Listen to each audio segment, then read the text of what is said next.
Assalamualaikum, hai semua, selamat berhujung minggu. Macam biasa, sambil-sambil duduk rumah tu, apa kata anda layan top 5 cerita viral terhangat di M-Star minggu ini. Kita mulakan dengan cerita yang menduduki tangga kelima, iaitu kisah seorang wanita yang mengakui tak pernah bersolat mahupun mengaji sepanjang 26 tahun usianya. Namun hatinya terdetik untuk menunaikan kewajipan tersebut ketika hubungan bersama tunang berhadapan masalah sebelum putus pada Mac tahun lalu. Selepas itu, menurut Nur Rashimah Murad, dia mula belajar bersolat dengan menulis nota besar di hadapan sejadah. Dan kini tempoh kuarantin selama 2 minggu selepas pulang dari Eropah dimanfaatkan sepenuhnya untuk belajar solat bersungguh-sungguh. Di tangga keempat ialah kisah mengenai seorang lelaki dilihat terpekik memarahi seorang individu yang dipercayai melanggar motosikal dinaikinya bersama teman wanita. Kau nak bikin apa dengan aku? Kau nak tengok pas aku ke?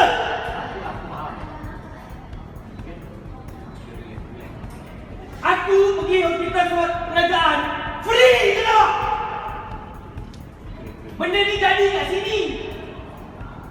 Kau boleh nak cerita balik dengan aku ni?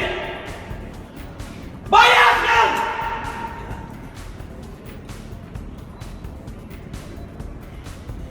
Saksi apa kau nak?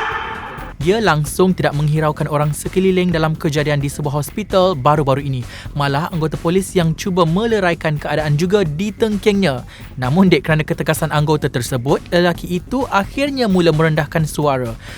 Dah keluar gari dengan baton baru dia nak duduk diam. Next adalah cerita mengenai kekecohan pelanggan CIMB Bank mengenai beberapa transaksi yang agak mengelirukan. Ia berikutan beberapa transaksi yang dinyatakan sebagai direct debit ataupun debit langsung di aplikasi CIMB Click di telefon bimbit atau laman sesawang bank berkenaan.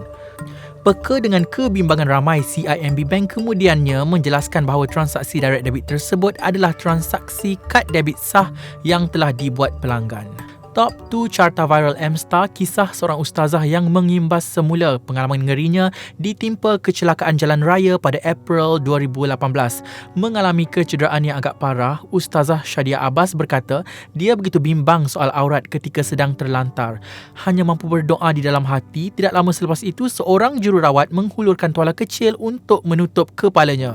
Untuk pengetahuan, kisah ini disiarkan di M-Star pada Februari 2019, namun menjadi tumpuan netizen baru-baru ini apabila Ustazah Shadia menghembuskan nafas terakhir pada 5 April lalu akibat asma. Sama-sama kita sedekahkan Al-Fatihah buat Allahyarham Ustazah Shadia. Dan cerita paling mendapat perhatian minggu ini ialah mengenai seorang Insta-famous yang juga anak kepada pengacara terkenal Allahyarham Aziz Desa.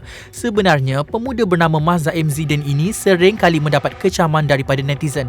Terbaru, dia dikatakan mencemarkan maruah keluarga apabila tidak mempunyai kerjaya setanding dengan adik-beradik yang lain.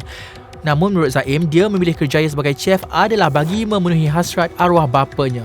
Sabarlah Zaim, bukan senang nak puaskan hati semua orang. Okeylah, setakat itu sahaja paparan untuk minggu ini. Kita jumpa lagi minggu depan. Assalamualaikum dan bye.